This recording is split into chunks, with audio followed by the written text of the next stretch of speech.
Hello everyone and welcome to Rise Up Insurtech, hosted by the FinTech Times.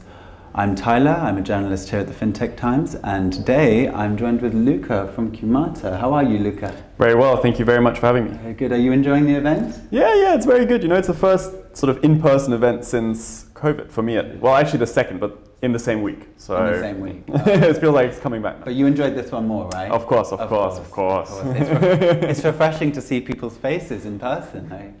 It's really good. Well, I'm really glad that you're enjoying the event. Of course, today is all about Insurtech, what's happening in Insurtech, what's going to happen in Insurtech, where the industry is moving, and we're so happy to be talking to people like you today to guide our conversation. So I think we should just sort of dive straight into it, really. My first question for you really is, of course, the last 3 years have been major turning points for the Insurtech industry. What hallmarks of the last 3 years have you seen in the industry? Yeah, it's a very good question. I should probably put a caveat out that a lot of my sort of knowledge lies on the sort of life and health insurance side of things. Okay. Because sort of what we do is we help to augment and replace traditional sort of underwriting questionnaires and medical exams by allowing customers to instead share their digital data, like steps from your mobile phone or wearable data, and sort of get priced through that, making it a more customer-friendly sort of process. So my knowledge is very much on that area, and I think within that area, you know, a lot has happened. I think a big area of innovation that's happened, especially over the last sort of 3 to 5 years, was the wellness piece. So a lot around prevention and, you know, helping people to live better, healthier, you know, lives. Yeah. And I think that's actually allowed us to generate a lot of data now. And now I think the next sort of really big stepping point for the insurance industry is about utilizing all that data that it has collected for better customer outcomes. And that can have many different ways. That could be within underwriting, as what we are doing. It could be in even more personalized wellness and sort of prevention opportunities, and across other areas as claims and so forth as well. Well, yes, I think it's especially topical in light of the pandemic. Of course, having health insurance is very, very important. And I was just wondering, you know, like, what trends are we seeing in the industry right now? Yeah, so I think wellness is a good one. That's definitely a key trend that has been seen. But I think, you know, that sort of started sort of 3-4 years ago, you know, with some of these you know, very you know, pioneers really in the industry, like Vitality and others, that really helped to drive that forward. Now I think the trends are, and we touched upon that in my last answer as well, about what do you do with all of this data that you actually have collected now. And I think there are certain value, you know, value pockets within the insurance space that can really benefit from that. Obviously, I'm being biased, sort of highlighting underwriting, but I think that's really one where there's a key area of application where the insurers can see a lot of value, but not only the insurers, but also the customers. And I think that's actually a very important point. You need to always think about these trends to not only benefit the customer, not only benefit the insurer or the distributor or the reinsurer, but actually also the end consumer that's ultimately going to buy the product and pay everybody in the value chain, right? So I think that's key. And so I think making use of the data that all of these insurers now have, I think, is a key trend for the future.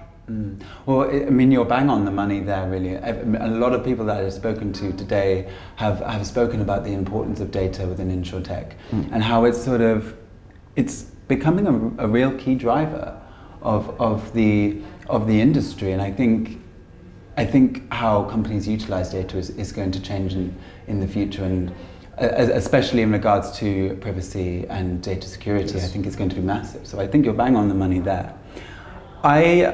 I'm really interested. A lot of what I've seen in the industry has been blockchain based or has utilized artificial intelligence, for example.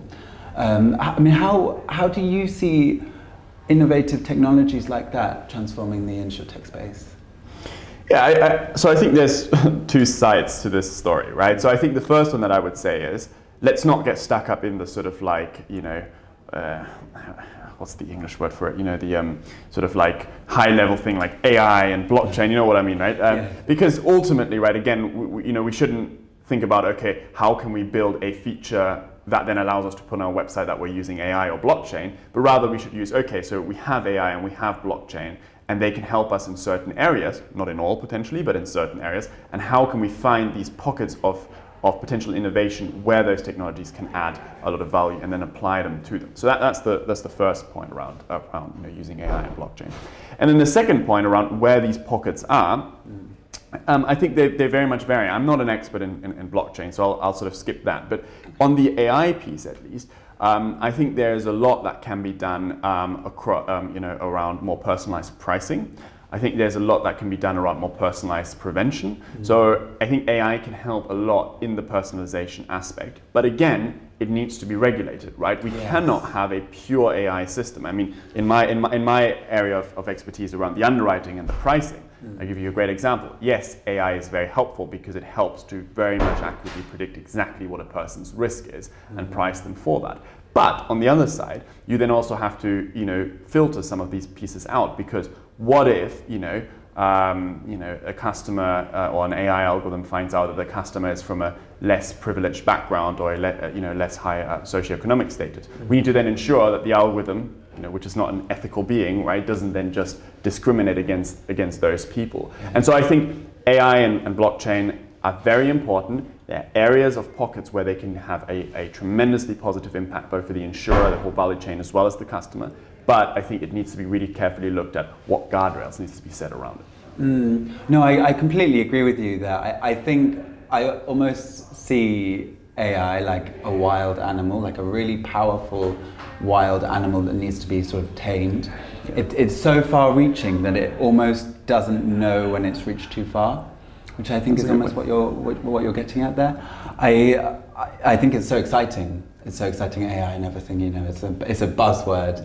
That's the word I was looking for. Was buzzword. It? I read your mind. Well, I think it's really, really exciting to see that emerging in the industry, and especially you described it as pockets of potential, really, which I think is really important. So we've spoken a lot about how the pandemic has influenced Insurtech and what the latest trends are, and also about how innovative technologies are changing the space. Now we're going to get out our crystal balls here for our next question. I'm just really interested to know, from your perspective as an industry expert, what are you predicting will happen to the industry? Let's put a time frame of it. We said the last 3 years in my first question. So in the next 3 years, what predictions can you see coming? I think there will be much more industry collaboration between the big, traditional insurers, reinsurers, distributors, and so forth, as well as the Insurtech scene.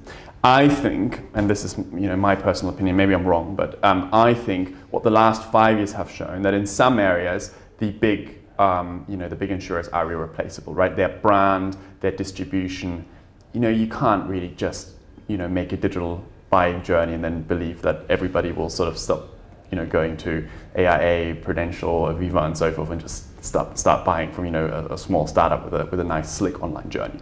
And I think there's not much talk about this, but I think that really has been shown. This sort of model works well for certain niches, but if you're really targeting the mass markets, I think AIA or Prudential and so forth, they're doing really well if you look at their annual results. It's not like anybody's taking massives away from their market share. And I think therefore right now what's happening is a little bit of a pivot in the innovation ecosystem in Insurtech, and really going towards more industry collaboration rather than industry replacement. And I think that's a smart idea, because ultimately we have to see that these big insurers, they have a lot of, yes, they're traditional, they're slow, sometimes a bit cumbersome, but nevertheless, they have a lot of internal knowledge, they have brilliant people working for them, they have great distribution networks, they've been doing this for hundreds of years. And I think what we as the Insurtech community have is that sort of innovative feeling, that need to innovate, that customer centricity and so forth. And I think marrying the two together is where the real innovation is going to come from, rather than totally replacing the other side. And I think that's sort of where I see the next few years really going, much more industry collaboration. Well, what they say is a problem that's shared is a problem that's halved, right? There we go. So I think we will see, and I definitely agree with you that we will see more collaboration. And what are the possibilities of collaboration? And anything is possible. You never know. As you said, they have all of the resources. It'll just be, I think, a question of who. You know, like who's going to sign up to what, who's going to collaborate with who. And I think that's some very exciting predictions that you've put forward there. Well, thank you very much for joining us today. I really hope that you enjoy the rest of our event. And yeah, it's been lovely speaking to you. Thank you. Nice to meet you.